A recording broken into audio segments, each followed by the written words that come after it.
the two empresses, Zi Ruoyan and Luo Fengyi, thought that the man belonging exclusively to them had been forcibly defiled by a seductive woman. It wasn't until they saw the expression on Long Qiudao's face that they realized Xiao Tian was having one of his episodes again.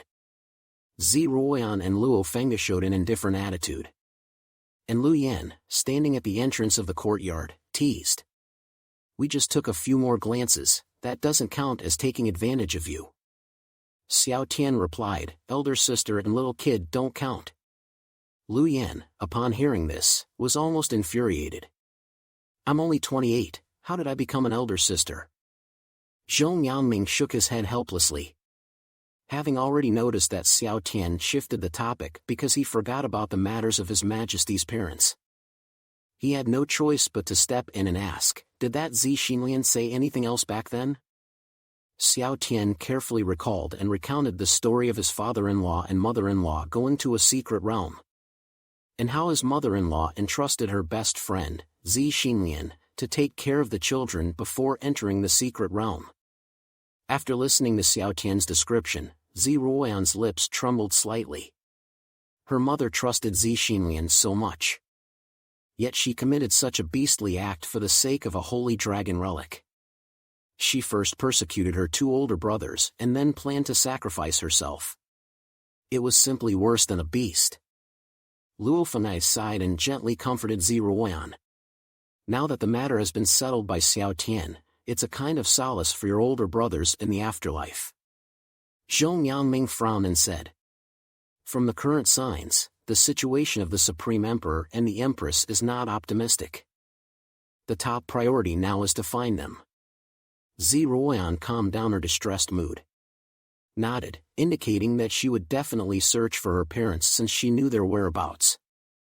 Moreover, this entire world is on the verge of collapse, and it is imperative to relocate the people of Dian.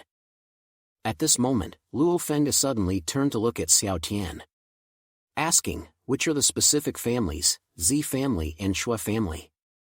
This question caught Xiao Tian off guard, as he was not familiar with this world.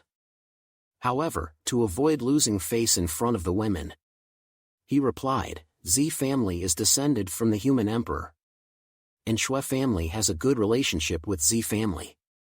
Luo Fengyi, hearing this explanation, felt speechless and said, "Saying that is almost the same as not saying anything." Zi Ruoyan looked at the demon emperor and spoke. "It shouldn't be difficult to find Zi family with the name of being descended from the human emperor." The elder nearby suddenly spoke up to explain. "In the original demon country, there are 17 families descended from the human emperor."